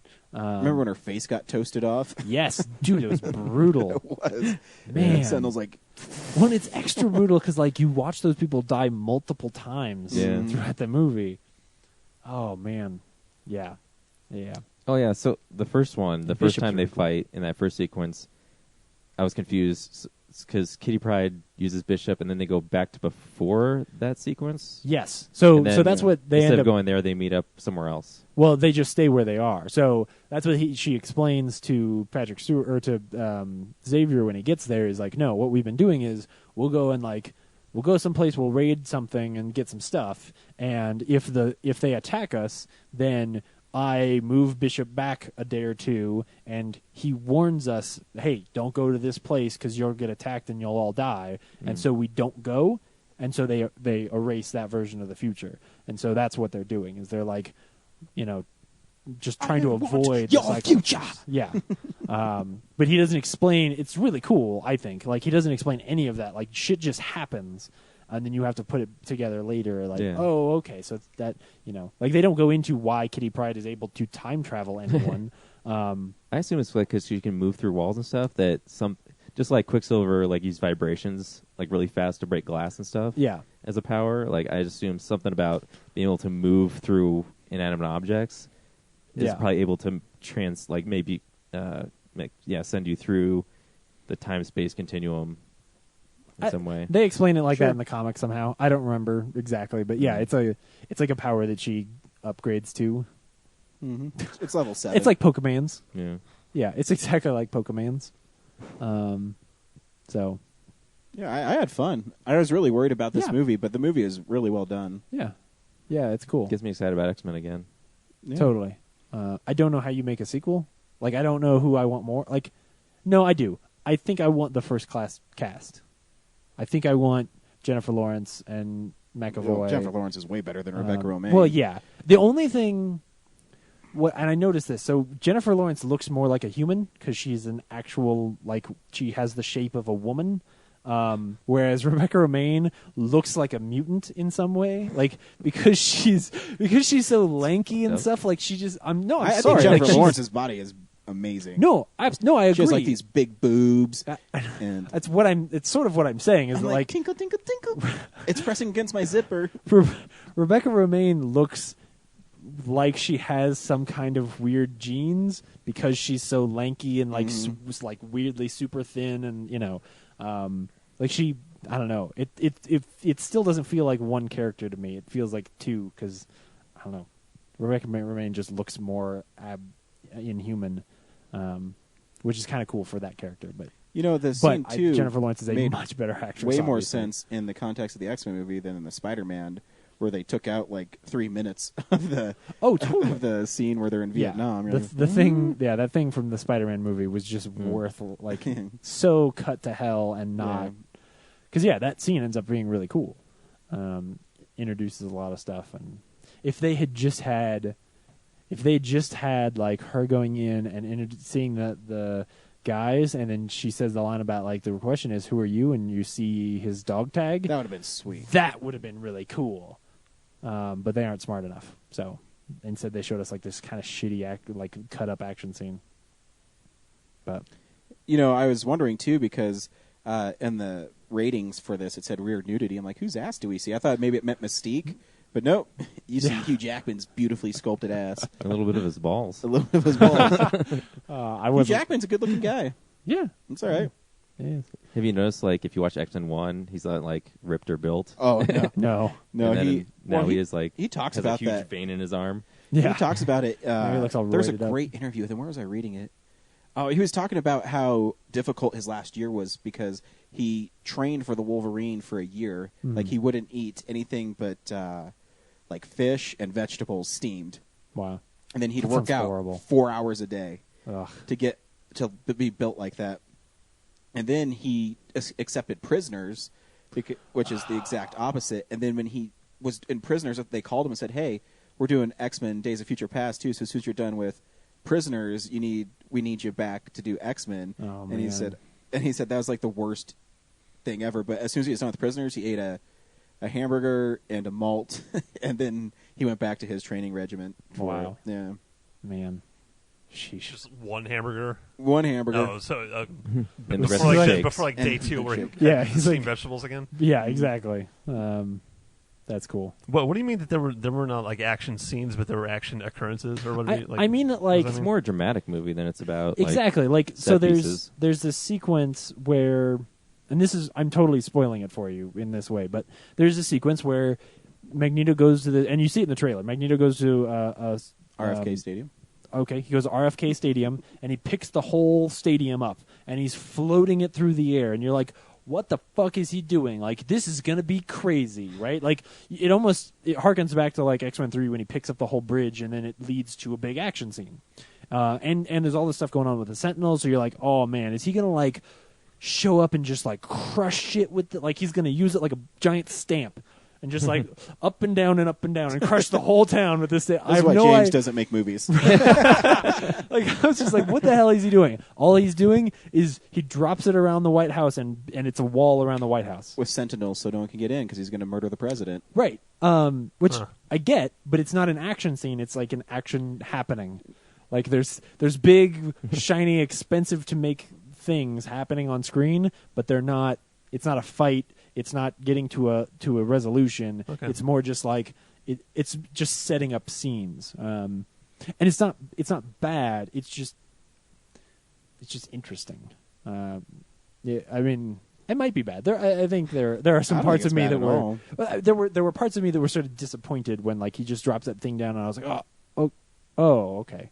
I don't know. I think it served a greater purpose. That's why I think Magneto is such a great villain in the movie, is because you think he's redeemable, but then you realize that nothing about this man is redeemable. He doesn't care. Right. He's the exact opposite. He doesn't want her to be harmonious with people. He wants to annihilate them. Right. Because he thinks he's better than everybody else. Yeah. And that's one they're talking about. No matter how much you change the future, you can't change some things, and you'll never change Eric and how he feels. And Or at it's- least not as quickly as they try to in this movie. And right? I think it raises lots of interesting questions. Yeah.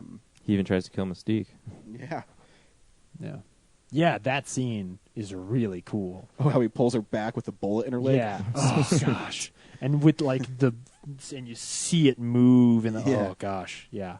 And that's why Jennifer Lawrence is better, because like in that scene where she's like screaming and terrified, like I know she's really good too. She's doing like this. I don't know if you've seen American Hustle. She's doing like this lip syncing part and singing a song. She's really good in that too. yeah, that movie's fucking dog shit. Fucking dog shit of a movie. David O. Russell, best director of all time. Maybe. Fucking dog shit of a director. I would rather watch a movie made by For me, it Brett goes David O. Ratner. Russell, then maybe Sam Raimi, then Steven Spielberg. That's how I rank my directors. Oh my god! Just the fact that you said that, like, just to get under my skin, the fact that you like put him above Sam Raimi. Oh wow! Just kidding. Next week, we're seeing A Million Ways to Die in the West. Yeah. Or do you guys want to see Maleficent? I'm just kidding. I have to take my wife to that movie, guys. Sorry. I'm really curious about it, but You no. promised Like, you'd take me to it. Million Days. Well, if you want to see it in the morning on Saturday, then go see A Million Ways After, because I'm taking I my have no wife. idea. I'm good with just the one. Yeah. No. Oh, wait. I think I'm doing a barbecue with my wife. Either way, I'm seeing A Million Ways to Die in the West next week with you guys. That's what I know. Cool. Appreciate everybody listening. Yeah. From all of us at Real Nerds. See you at the theaters. Bye. Bye.